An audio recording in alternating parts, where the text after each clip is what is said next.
Magandang araw po sa inyong lahat. Narito na po ang latest chapter ng Star Embracing Swordmaster, Terran at simulan na natin ang kwento ni Vlad ng Sora. Hindi pa tuluyang nawawala ang bakas ng labanan nang humarap ang misteryosong kabalyero sa mga elder ng elf. Tahimik ang paligid pero mabigat ang presensya nito. Nagsalita ang isa sa mga elder at sinabi niyang ang Grand Elder daw ay nagpapagaling pa at hindi pa ito makakadalo. Pagkatapos, direkta nitong tinanong ang kabalyero kung ano ang pakay nito sa kanilang lahi. Sa isip ng kabalyero, malinaw ang lahat. Alam niyang hindi pa rin nakakalimot ang mga elf sa nangyari noong sumalakay ang Hidhogg, at nakita niya rito ang isang pagkakataon at alam nitong unti-unti nang humihina ang galit nila sa imperyo, at plano niya itong tuluyang wakasan.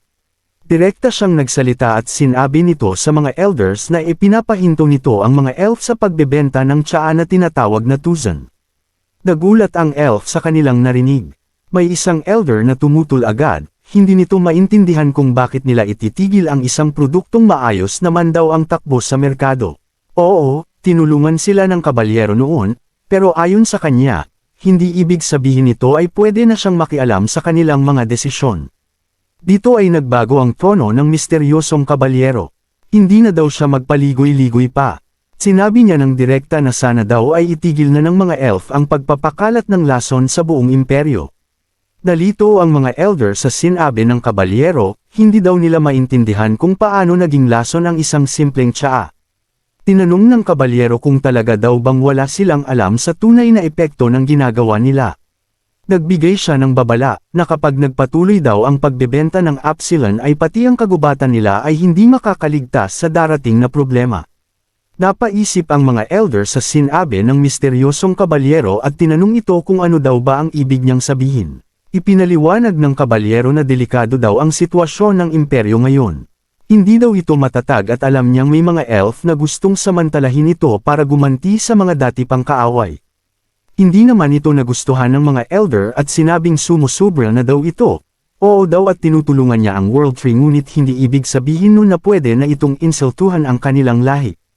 Pinigyan nila ito ng babala at sinabing pwede na daw itong umalis, habang may pagkakataon pa. Pero hindi natinag ang kabalyero. Sinabi niyang hindi talaga humihina ang imperyo, at ang humihina lang daw ay ang pamilyang namumuno. Pinanggit niya ang sakit ng emperador at dahil dito, nagkakaroon ng agawan sa kapangyarihan. Ang dapat nagpoprotekta sa trono, ay siya pang kumokontrol dito ngayon. Tuloy pa nito, na may mas malaking banta pa daw na paparating. May mga tao dong naghihintay lang ng tamang oras para magsimula ng digmaan. At para sa kanya, ang Absilon ang magiging dahilan para sumiklab ito. Tumahimik ang buong silid sa kanilang narinig at tila hindi sila makapaniwala. Tinanong ng elder kung sino daw ba talaga siya. Sa kanya ipinakilala ang sarili niya na siya si Augustine, ang dating commander ng Imperial Enforcers. Nagulat ang lahat sa kanilang narinig at kilala daw nila ang pangalang iyon. At dito ay sinabing, sila daw ang espada ng Imperial family na nakatayo sa tabi ng Imperial Guard. Bago siya umalis, nagbigay siya ng huling babala, ang Absilon daw ay hindi simpleng produkto, isa daw itong panganib na babalik din sa kanila balang araw. Lumipat ang eksena na kung saan ay umaga na.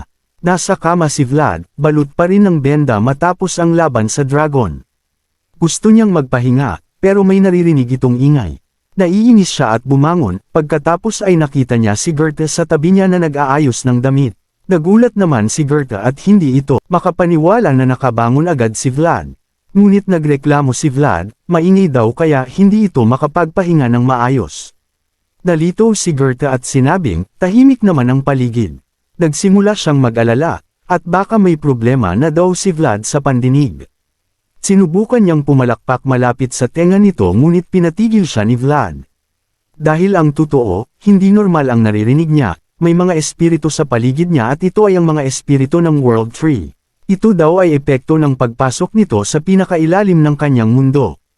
Kahit daw na hindi niya ito gustong makita, ay nakikita pa rin niya ang mga espiritong ito. Naiinis siya at pinapaalis niya mga ito ngunit ayaw pa rin nilang umalis.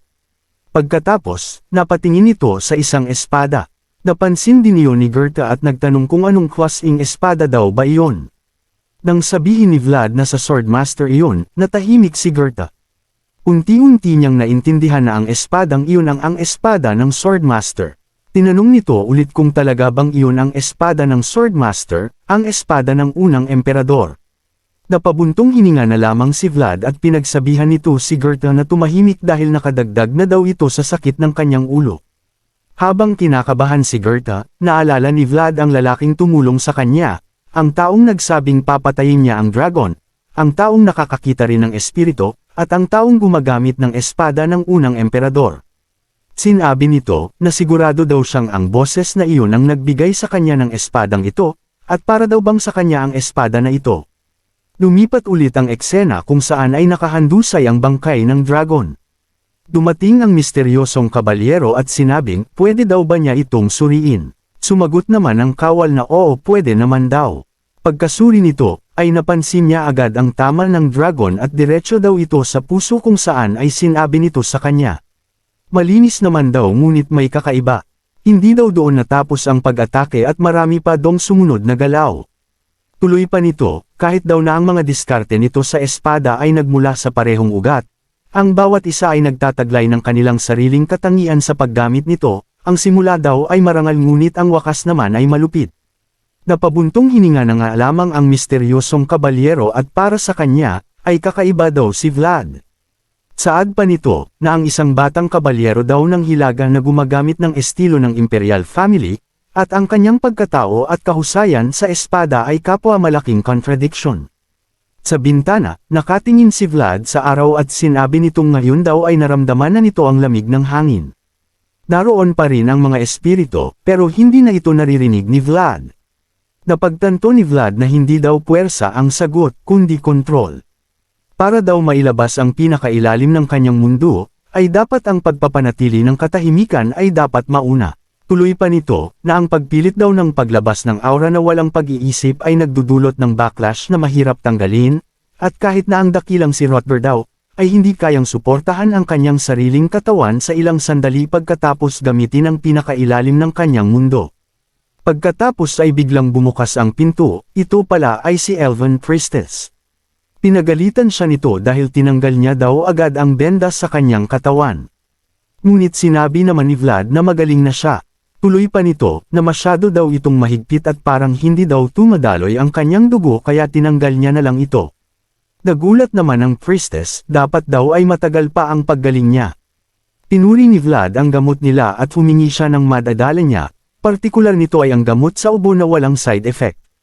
Nagkatitigan sila at sa sandaling iyon, ay nagbago ang mga mata ng priestess. May lumitaw na anyo sa loob ng mata nito. Isang lalaking nakatalikod at nakaupo. Unti-unting lumino, at dito ay makikita si Joseph, nag-iisa at tila nakaupo sa tabi ng apoy.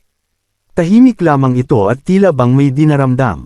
At dito nagtatapos ang ating kwento. At kung nagustuhan nyo ito sanay mag-iwan kayo ng like, at mag-subscribe na din kayo dahil malaking tulong na ito sa ating channel. Hanggang sa muli.